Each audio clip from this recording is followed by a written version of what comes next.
palavra está aberta para considerações, questões do público.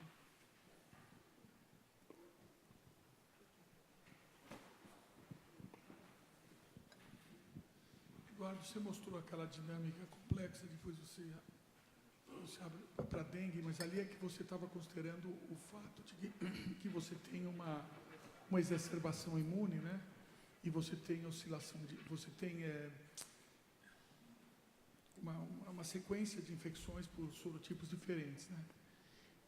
Isso te dá uma imprevisibilidade, te torna imprevisível o que vai acontecer em termos de doenças. Mas, por exemplo, no caso atual da Zika, onde a gente tem praticamente um único variante, com praticamente o mesmo vírus que está circulando aqui, o que você esperaria estar explicando essa imprevisibilidade, uma vez que, lógico que a gente não tem o dado do herd immunity, a gente não sabe como é que está, mas a gente tem certeza que existe uma variabilidade tão significativa para causar. Seriam outros vírus, seria a interação com dengue, então? Sim, sim. Imunidade cruzada, como já existe, já se sabe que tem uma imunidade cruzada com outros flavivírus, pode acontecer de você ter o efeito de amplificação por anticorpos. Eu não sou imunologista, então eu só sei o que a dengue está mostrando. Eduardo, parabéns pela palestra. Eu vou repassar para você a pergunta que mais me fizeram no último ano. Você acha que a febre amarela vai urbanizar? E como você acha, frente a esses modelos que você descreveu agora, como a vacina vai funcionar, tanto nessa questão urbana como na prevenção de uma provável urbanização? Para a febre amarela? Isso. Olha, eu tenho uma ideia que algumas pessoas consideram entre maluca e perigosa. E,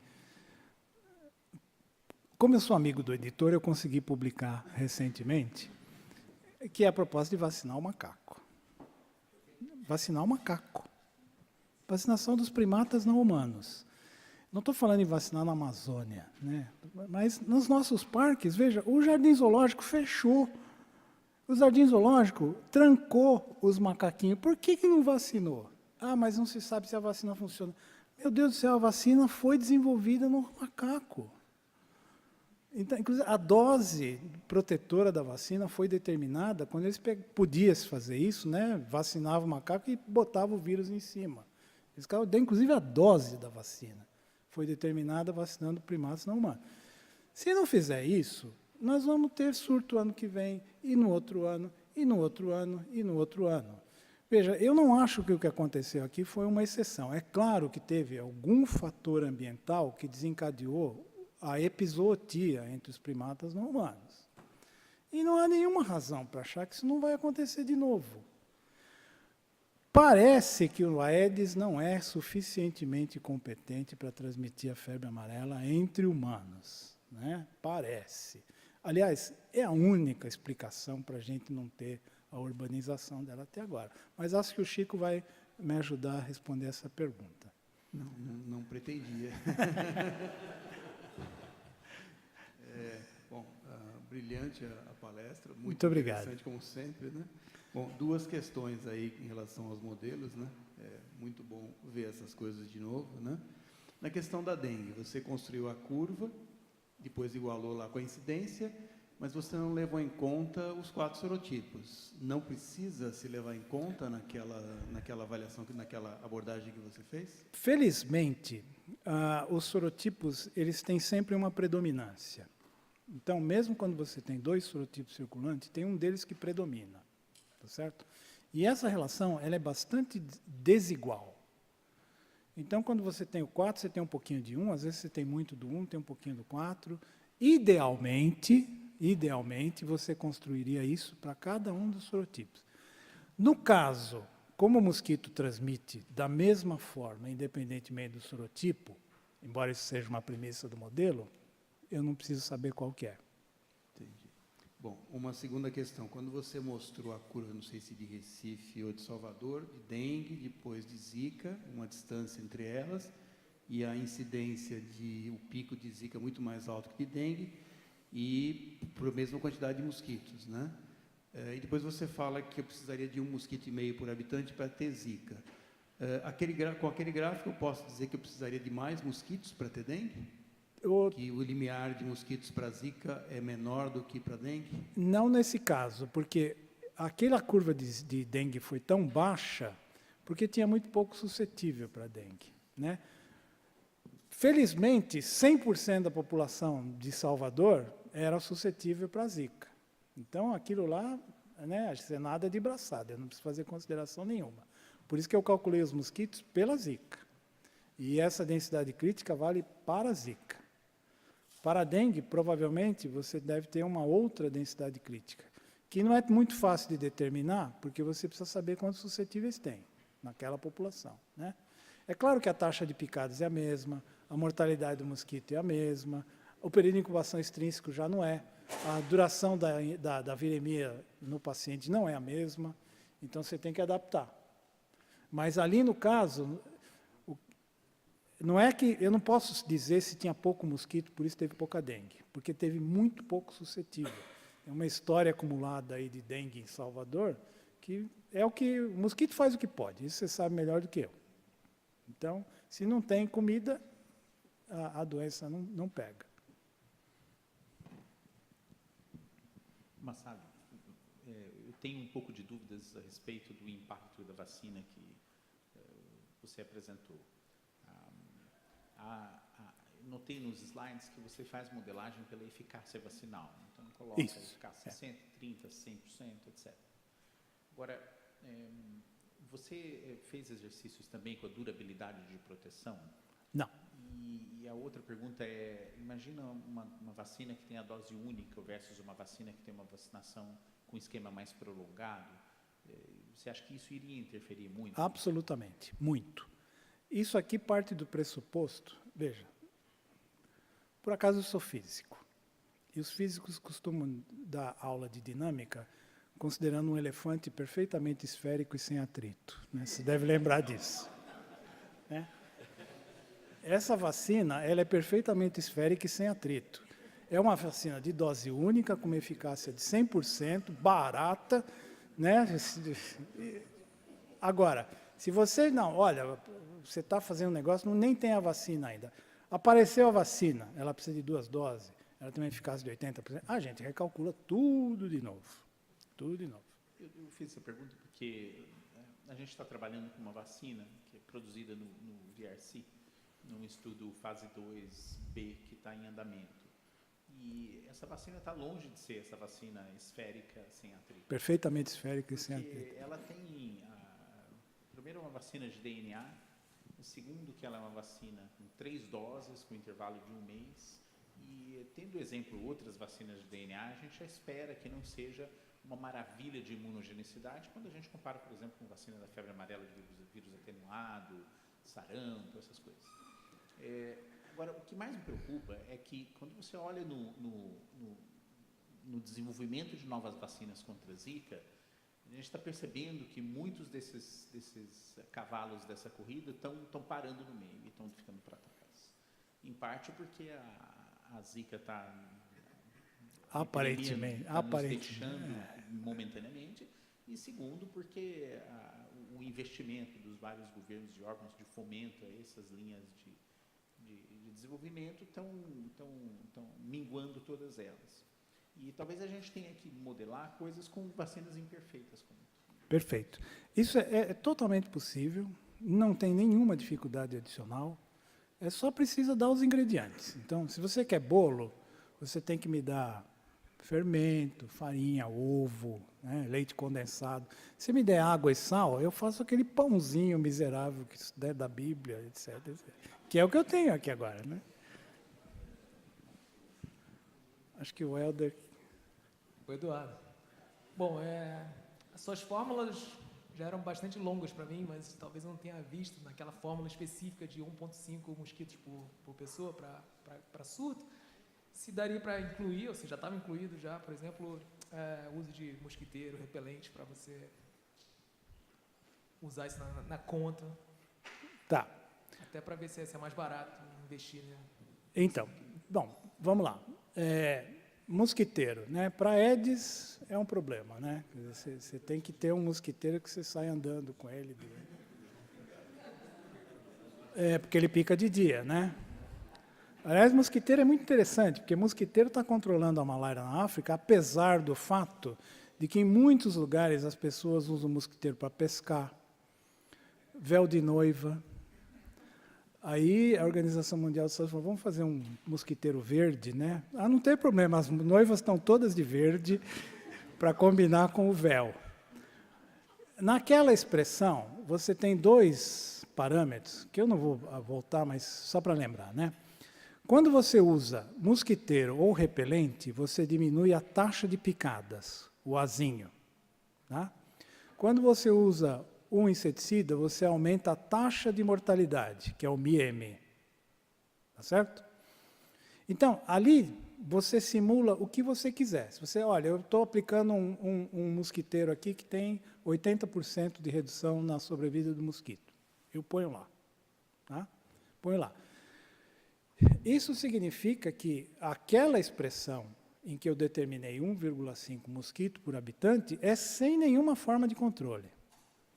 E nisso eu estou bastante tranquilo, porque não tem nenhuma forma de controle em andamento no país. Vamos combinar. Quer dizer, quando o governo diz que caiu 85% a incidência da dengue, porque o governo está combatendo, porque né, o mosquito não pode ser maior que um país inteiro, você sabe disso. O Aedes é ineradicável. Pode fazer o que quiser. Os inseticidas não funcionam. Enfim, eu considero a terceira praga urbana. Depois do rato e das baratas, é o Aedes aegypti. Aonde tiver gente e calor, vai ter Aedes aegypti. Não tem jeito. Então, daí que naquela expressão eu não incluí. Mas é facilmente adaptável para você colocar repelente, mosquiteiro, inseticida, larvicida, tudo que você puder imaginar. Mosquito transgênico, cabe tudo lá. Coração de mãe.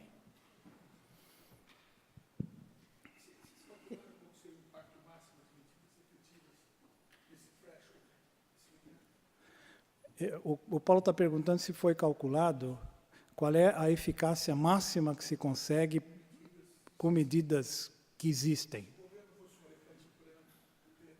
Tá. Então, veja, como você tem uma densidade de mosquito relativamente baixa, porque 1,5 mosquito por habitante, o Chico vai me corrigir, eu acho que é pouco mosquito. É pouco mosquito. Ou seja, para você baixar da realidade, né? Por exemplo, para o Rio de Janeiro em 2012, a densidade de mosquito, para explicar aquela epidemia, era 6, 7, em alguns lugares chegou a 20. Então, você tinha 20 mosquitos por habitante. Para você baixar isso, dá 1,5, olha, precisa muito elefante perfeitamente esférico e sem atrito, porque realmente é uma praga urbana muito difícil de controlar. Não vai ser por aí. O que eu quero dizer é o seguinte, o que vai controlar, se algum dia, é vacina. Eduardo. Oi, Patrícia. Oi, Eduardo. Só uma pergunta. Apesar de ter achado extremamente fácil tudo isso que você explicou, eu fiquei pensando o seguinte, de volta naquela curva de dengue menor e zika maior, naqueles dois picos. Sim. E você considerou o mosquito, 1,5 por pessoa, etc, etc. Eu fiquei aqui pensando, considerando tudo que a gente ouviu ontem também, provavelmente você não colocou ali naquela sua curva, mas e a transmissão sexual? A transmissão sexual, do ponto de vista epidemiológico, é irrelevante. Irrelevante. Absolutamente irrelevante. Em termos populacionais, é um epsilon. Agora, se você vai para um lugar que não tem Aedes, mas aí é outro departamento. Outro departamento. Aonde não tem mosquito, é claro que a transmissão sexual é importante. Aonde a gente tem 20 mosquitos por habitante, é mais importante o sexo do mosquito, não da gente. Está ótimo.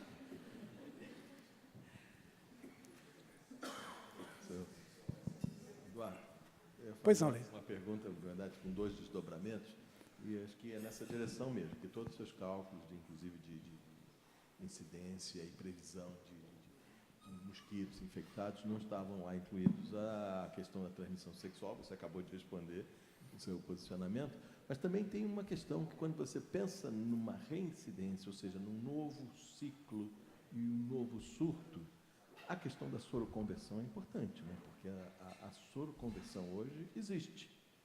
Não é medida, não é mensurada, mas acredita-se que depois dessa grande dispersão do vírus, uma parte importante da população Já é soro soropositivo. convertido. Isso. E quanto isso deveria influenciar na previsão de um novo ciclo de dispersão? Então, é verdade. Quer dizer, a Zika não está causando grandes surtos, mas ela está comendo pela borda. Ela está por aí.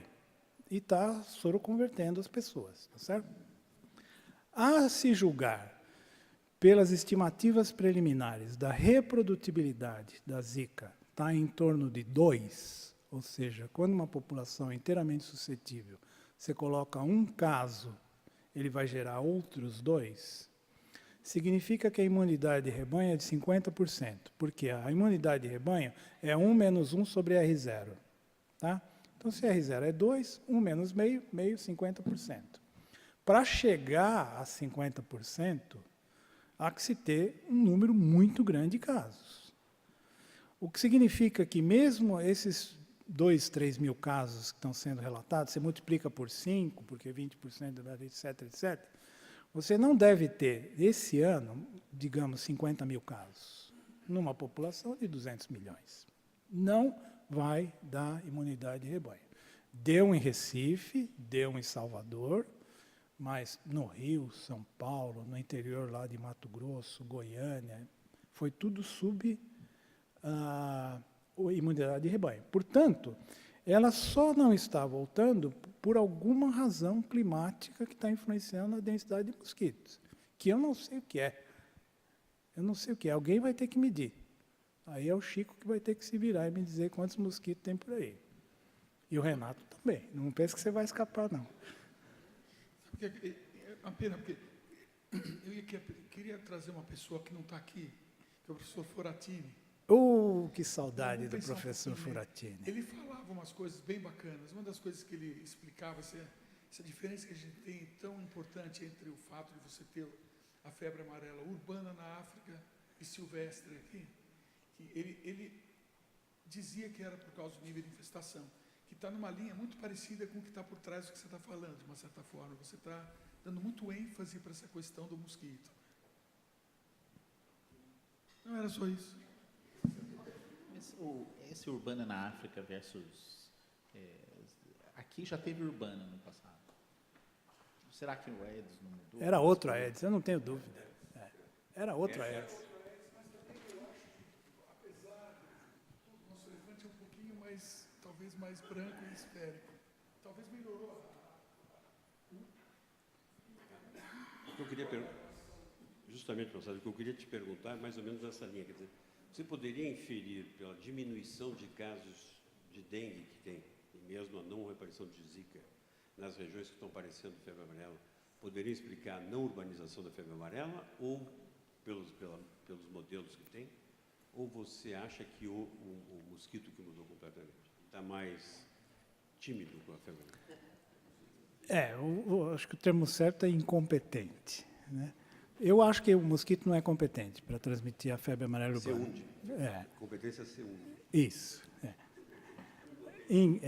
Coeunde. Mas o que eu acho é o seguinte, não dá para saber, porque eu não consigo estimar a densidade crítica de mosquito para a febre amarela, porque eu não conheço os parâmetros envolvidos nesse cálculo. Então, eu não sei, por exemplo, um mosquito pica um indivíduo, um Aedes pica um indivíduo com viremia de febre amarela. Qual é a probabilidade dele se infectar?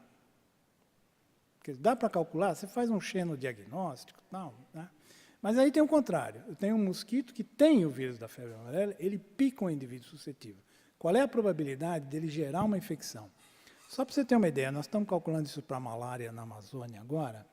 Essa probabilidade, ou seja, um Anopheles darlingi infectado com Plasmodium vivax pica um indivíduo suscetível, ele tem uma probabilidade de 0,1% de gerar um caso. Ou seja, e ainda assim, você tem 500 mil de casos de malária na Amazônia, porque tem muito mosquito. E pica muito, pica muito. O Anopheles darlingi pica 20 vezes por dia, né? O Aedes uma vez cada 3 dias. Então, se eu não conheço esses componentes, para a dengue a gente sabe muita coisa já, dá para estimar, né? Você supõe que não é muito diferente para a Zika e aí tenta fazer essa ponte. Eduardo, uma coisa que eu queria que você comentasse é sobre essa questão aí que nós temos, que na Ásia nós não temos a febre amarela, né? E já tem estudos que mostram que talvez o mosquito de lá seja menos competente. Mas existem, acho que, outros fatores. O que você... Eu acho o seguinte, essa é a pergunta de vários milhões de dólares. Por que não tem febre amarela na África, né? Desculpe, na Ásia. A África tem de sobra. Não tem febre amarela na Ásia? A minha hipótese é a seguinte, isso nós modelamos, publicamos já tem quase 10 anos. Nós testamos todas as hipóteses no modelo. Imunidade cruzada por flavivírus, não explica, né? Demanda de vacinação para quem chega, não explica. Enfim, a única coisa que explica é a seguinte, a densidade de mosquito necessária para transmitir a febre amarela é muito maior do que a necessária para transmitir, por exemplo, dengue ou, por isso, a Zika. Na Ásia tem muito albopictus. Então, é muito provável que a presença do albopictus, por competição, mantenha a densidade de Aegypti abaixo do limiar crítico. Tem tanto albopictus na Ásia, afinal de contas, é o tigre asiático, né, que o Aedes aegypti não consegue cruzar o limiar da densidade crítica para transmitir febre amarela. Isso é uma hipótese, apenas uma hipótese. Tá? Por que o Albopix não pergunta? Por que não, né? Tem que perguntar para ele. Não tenho a menor ideia. Agora, veja, nós estamos diante de um experimento natural interessante. Por quê? Na África tem muita febre amarela, urbana, e tem muito pouco albopictus. E o albopictus está chegando. Então, se a gente tiver um jeito de monitorar essa relação Aegypti-albopictus na África e comparar com a Ásia, é possível que, se em algum momento o albopictus chegue a essa mesma relação que na Ásia, a incidência de febre amarela deve cair. E aí, pronto, você testou a hipótese. É um experimento natural.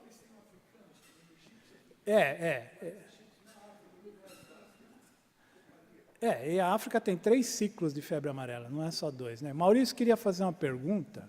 Estou tentando aqui, mas tem alguém na minha frente. Desculpe. Professor Massari, prazer revê-lo. Tudo meu. Eu vim de lá do centro da confusão, lá de Recife, onde as coisas explodiram, onde a gente teve uma quantidade enorme, a maior do Brasil, Foi. de síndrome congênita do Zika vírus. E eu estou aqui no laboratório do professor Luiz Carlos fazendo uns estudos e aproveitei e trouxe uma matéria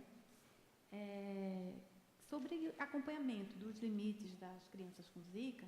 Nessa mesma matéria vem um balanço das arboviroses em Pernambuco, publicado pela Secretaria de Saúde do Estado. Essa quantidade de casos foi relatada entre o período de 31 de dezembro do ano passado a 14 de julho agora, quer dizer, não tem nem um mês, né, da última estimativa. Então, foram notificados 494 casos suspeitos clinicamente e descartados 553. Isso é interessante, né, que eles deu um número de casos negativo. De Zika. E os que tinham sorologia para Zika positivos, mesmo guardando as reações cruzadas, foram apenas 28. Se a gente dividir esses 28 por 6 meses, a gente teria 4,5 casos de Zika no maior estado infectado em um mês inteirinho. O que o senhor acha dessa incidência? Não tem suscetível. O senhor acha que a população está seroconvertida? Eu acho que sim. Veja, se você fizer as contas, é muito provável. Recife tem 2,5 milhões de habitantes? Área metropolitana, é. 2,5 milhões. Tá? Se a proporção de imunidade de rebanho é 50%, significa que, para de fato explicar que zerou por conta disso, precisaria ter tido mais de 1 milhão de casos. Pode ser que tenha tido. Pode ser que tenha tido. Pode ser que tenha. Pode ser que tenha tido. A interpretação seria uma infecção maciça da população, Isso. uma seroconversão maciça, Isso. protegendo, Isso. e por conta disso a gente não tem viremia para manter o ciclo. Isso. É exatamente como aconteceu com a dengue, que deu um surto em 2003 e ficou 10 anos silenciosa. E depois voltou. Por quê? Certo. Porque em 10 anos nasceu gente. Certo. Imagine uma situação hipotética de uma gestante que teve um filho microcefálico. Uhum. As gestantes com microcefalia estão agora com 2 anos e 6 meses. Se o senhor, mais ou menos, né? Se o senhor fosse fazer uma previsão de uma sorologia para IgG dessa gestante, o senhor acharia que ela estaria positiva ou negativa? Vamos lá. Não sei. Não sei. Essa é a Segunda resposta. pergunta. Não Se a sei. gente pegasse uma mulher da mesma faixa etária, né, nessa mesma localização, mas que não tem nenhuma informação sobre Zika vírus ou microcefalia, e a gente também testasse, como o senhor falou, com uma sorologia prospectiva, para a gente saber o grau de seroconversão. Em 2 anos e 6 meses, que é mais ou menos o tempo de surto que a gente tem. Uma pessoa que não teve nada clínico aparente, né? A gente, considerando a ausência de casos notificados pela Secretaria de Saúde, a probabilidade, vou falar a sua linguagem matemática, a probabilidade maior seria de a gente encontrar uma soroconversão nessa pessoa que nunca teve nada? Então, deixa eu reformular a sua pergunta. Tá. Se eu sortear uma pessoa de Recife hoje em dia, qual é a probabilidade dele ser soro positivo para Zika? Isso. Eu diria que é mais de 50%. Mais de 50%. Ok. A gente vai ter que testar. Porque, assim, aqui temos ainda os dados de dengue e chikungunya para o mesmo período, né? E é baixinho. Não trocou, a gente não tratou ninguém, né? A gente não vacinou ninguém, e a gente teve 13 mil casos notificados e 3 mil casos confirmados para dengue. Para dengue. E nesse ano? Nesses 6 meses. Em 6 meses. 3 Não é mil. pouco, não. Não é pouco, não. Portanto, tem mosquito lá. E muito. Portanto, não tem Zika. Não tem Zika porque não tem suscetível. Aí fechou o círculo. Porque não tem susceptível, não tem viremia. É. O senhor, então, aposta na soroconversão como isso. Acredita que essa soroconversão é a mesma base que existe na Polinésia Francesa, naqueles locais que não repetiram mais casos de Zika? Eu acho que sim. Eu acho que certamente em IAP sim, porque lá a taxa de ataque foi 75%, que é muito acima do limiar necessário. Né? Na Polinésia Francesa, talvez também tenha acontecido imunidade de rebanho. Mas Recife e Salvador, eu não tenho muita dúvida, não. Certo. Oi, finalmente chegou. Eduardo, parabéns. Obrigado, Maurício. Brilhante apresentação. Eu quero, primeiro, só dar um palpitinho na febre amarela e depois te fazer uma pergunta. Na verdade, não é só sobre febre amarela. Eu acho que... Eu tive agora num evento, o Renato estava lá, e eu falei uma coisa importante. A gente está tomando... Importante no meu ponto de vista. A gente está tomando muitas certezas com esses arbovírus baseado em informações do passado, em realidades diferentes. Os estudos de capacidade vetorial que foram feitos com a Aedes são com a Aedes de 20, 30 anos atrás. Às vezes a gente esquece que esses mosquitos são populações dinâmicas e não ratos isogênicos dentro de um laboratório. Essas populações mudam. Parece que nós temos dados aqui de São Paulo mostrando uma diferença de Aedes de Santos para cá, né? A gente sabe que o Aedes que está aqui hoje é completa, ou deveria ser pela lógica, diferente do Aedes dos anos 40 e 50. Esse Aedes que está aqui hoje, teoricamente, é um Aedes asiático, quanto que tinha antes era um Aedes africano. E temos que lembrar que o vírus da febre amarela da América Latina é um vírus vindo de uma origem traumática. Ele é uma única introdução. Nós tivemos diversas episódios de circulação de febre amarela nas Américas, mas todos esses vírus são baseados numa única introdução. Só uma vez, de todas as introduções, o vírus conseguiu estabelecer um ciclo aqui. E todos eles são origem desse. Então, a gente toma muito olhando para trás com algumas certezas, e esses estudos têm que ser repetidos. O Aedes daqui de São Paulo tem capacidade? Nós não sabemos. Tem um estudo com o Aedes de Goiânia. Alguém me garante que o vírus de Goiânia é igual com o vírus daqui? O mosquito de Goiânia é igual ao mosquito daqui? Não tem. Falta muita informação. E a gente, às vezes, responde isso baseado... porque tem um estudo demonstrando capacidade vetorial. Não, não tem. Tem naquela outra situação, com uma outra cepa, um outro isolado, um outro mosquito. Então, a gente tem que tomar cuidado em algumas coisas com isso. E, realmente, eu também não tenho a menor ideia porque nós não temos esse ciclo urbano ainda. Eu acho que é apenas uma questão de... Talvez a probabilidade seja baixa e nós não tivemos esse azar ou sorte do vírus ainda. Mas eu queria voltar no Zika. Tá? É muito sexy falar de enhancement, é muito sexy falar que o anticorpo antidengue vai piorar a doença Zika, mas eu tenho certeza absoluta para mim que, na verdade, ele protege. Você já pensou, como é que você colocaria isso nos seus modelos? Você já pensou em colocar isso nos modelos? Já, isso... A primeira pergunta, Sim. né? A segunda é o seguinte, a gente está... Em geral, os dados epidemiológicos brasileiros eles estão partindo de uma premissa equivocada que Zika desapareceu. Não é verdade. Diminuiu a incidência? Diminuiu, significativamente. Mas é sintomático que 80% dos casos de Zika no estado de São Paulo em 2018 são das duas únicas cidades que testam, que é Rio Preto e Ribeirão. O resto está zerado. Está zerado porque é clínico epidemiológico o critério. Você não testou ninguém, você não tem epidemiológico. Você entra num alto... Você entra num círculo que se autoalimenta para não ter caso. Nós que estamos fazendo vigilância ativa em Rio Preto, nós estamos, só no mês de junho, que é baixa temporada, nós tivemos mais casos em 2018 que em 2017 inteiro de Zika. Então, obviamente, baixo nível, mas uma doença endêmica, igualzinho o dengue 2 em Rio Preto. Obrigado, Maurício. Eu acho o seguinte, quer dizer, primeiro, em relação ao seu primeiro comentário, tem uma coisa mais séria ainda do que isso que você falou, que pode invalidar completamente todas essas contas.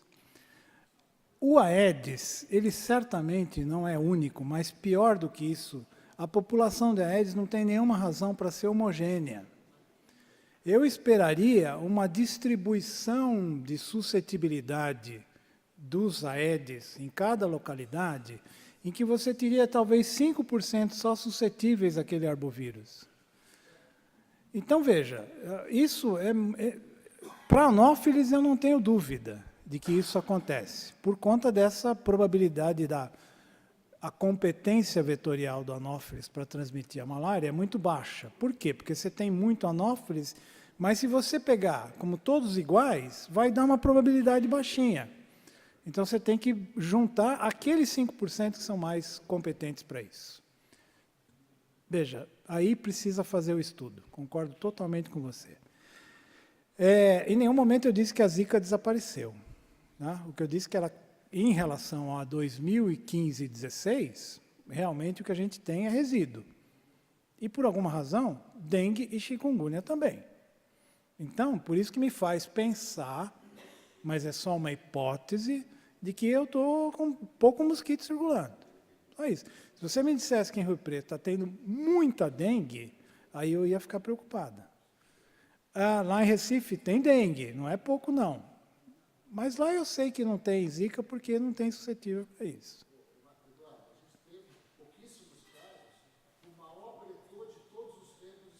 Breton não correlaciona. Breton não correlaciona nem com R0, nem com a força de infecção, nem com o tamanho do outbreak, nem com o número final.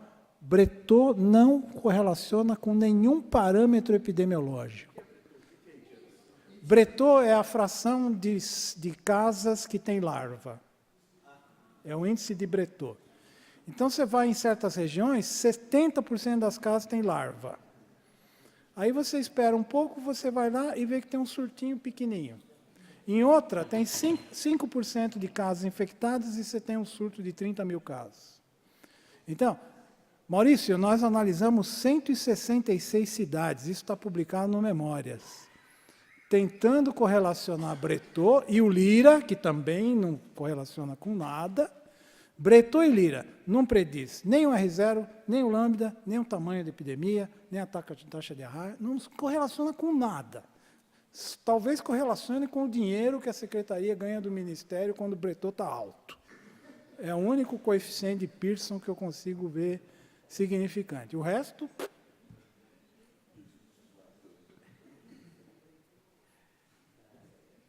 Bem, nós gostaríamos de ficar aqui o resto do dia, mas precisamos encerrar, infelizmente.